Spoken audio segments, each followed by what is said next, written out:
Hi there, everyone. It's now 4 o'clock in New York. Our job right now as Americans is to do two things. Remember that we all have agency in this moment and in this situation. And two, trust our eyes and ears and everything we are seeing and hearing. 24 hours after Donald Trump intentionally detonated a bomb in the heart of the most resilient economy on the planet, the sights and sounds of his failure to protect the American people's pocketbooks are everywhere. The Dow today plunging nearly 1,700 points in reaction to sweeping tariffs that appear to pull the rug out from the post-World War II economic order, a baseline 10% on every country, steeper tariffs on many of our biggest trading partners, China and Europe. This is the biggest drop for the Dow since September of 2022. The impacts are being felt and perhaps more importantly will be felt well beyond Wall Street. Automaker Stellantis today announcing furloughs for 900 workers who work in Michigan and Indiana.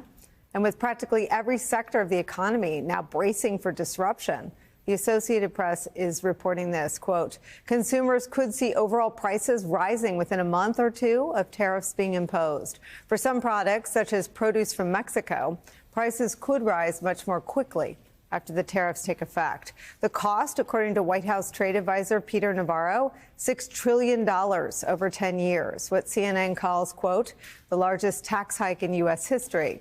Adding this, quote, even when adjusting for inflation, that amount would be triple the tax increase put in place in 1942 to pay for the cost of fighting World War II.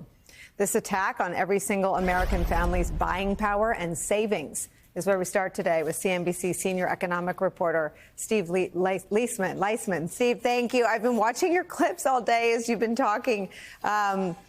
With some surprise, and it makes me nervous when you guys are surprised. Tell me, is the surprise that people feel that Trump actually did it, or is the surprise how it did exactly what folks like yourself warned it would do?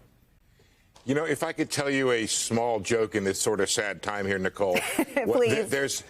There's a little meme going around the internet that somebody said, I'm really angry and upset that Donald Trump is doing exactly what he said he was going to do rather than what I told myself he was going to do, said every American businessman at this or business executive at this time. And that's really what's happening here. The market was very surprised. There was this sense that the tariffs were going to be reciprocal. But of course, these tariffs were not reciprocal. The tariffs from the president were completely made up out of whole cloth in a formula that no trade expert had ever seen before. And so they basically made up tariffs that were charged by other countries. And then he said, well, we're giving them a break and we're going in half. So these were much worse than expected by Wall Street. And that's why you have this. Remember, the market was already down. We have evaporated nearly $5 trillion worth of wealth. And I'll tell you, just from a technical standpoint, we closed at the low of the day. There was an attempt at a rally here. We moved from 1,500 down to about 1,000 or so. And there was no staying power, no takers at that lower level. And so we then went back the other way. What's happening here, Nicole, I think, is a massive thumbs down from the market about what this means for stocks, what this means for the economy, what this means for jobs. What you have is you have forecasters are increasing their inflation outlook, they're lowering their growth outlook, and of course they're upping their recession chances. It's not a foregone conclusion we have a recession, but they're upping their recession chances here. And the worst part about it that's so perplexing, I think, to the markets here is you have what is arguably the most what you might call business-friendly cabinet in maybe the history of the United States here. Billionaires, you have Donald Trump as a former businessman. You have Howard Lutnick, ran Cantor Fitzgerald. You have Scott Bessent, the Treasury Secretary, ran a hedge fund. And they don't seem to care. They don't seem to be hearing the message of the market, which is a market that is screaming no mas. Steve, what do people think stops the roll? Or I don't even know if it's a roll. It's a careening. It's a dropping off a building. It's much more quickly than a roll. But because it is manufactured by Donald Trump and because it is incompetently applied to no formula that makes any sense to anybody, what are the scenarios now? How does anyone plan? And what do folks say to Americans who have savings that they plan to retire with in months or the near term? So this is precisely the problem. There was a manufacturer who said that they were going to benefit from these tariffs. but he was not going to make any investment because he could not be sure that the tariffs would remain in place. Remember, these were on again, off again, on again tariffs. These were tariffs that were levied on Mexico and Canada, then taken off. There is no sense of any kind of order or regime to these tariffs. And that is part of what's inside of this sell-off today, which is not only is there a worse outlook on the economy, but there's an uncertainty premium built into these prices.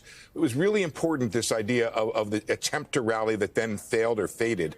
And that's because we have this concept of, do you buy the dip or do you, sorry to mix the metaphor, catch a falling knife? And of course, you don't want to catch a falling knife, which is the idea that maybe tomorrow we go lower again. I think the idea being, look, if the president stepped back, but at this point, Nicole, if the president said these are up for negotiations, I don't know if the market would believe him anymore. And it's very, very dangerous in a situation where the market is doing what it's doing and the president and his top lieutenants may not have the ability to talk the market down here.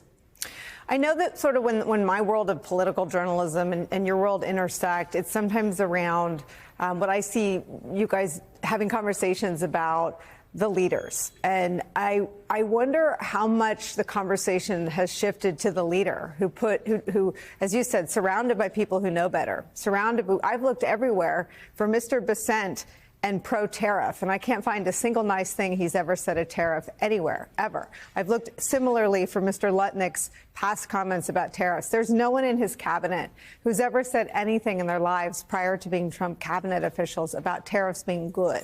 How much of the analysis of the folks that you cover and the leaders you know and understand is about the mind of the man, and how much of it is about the economy?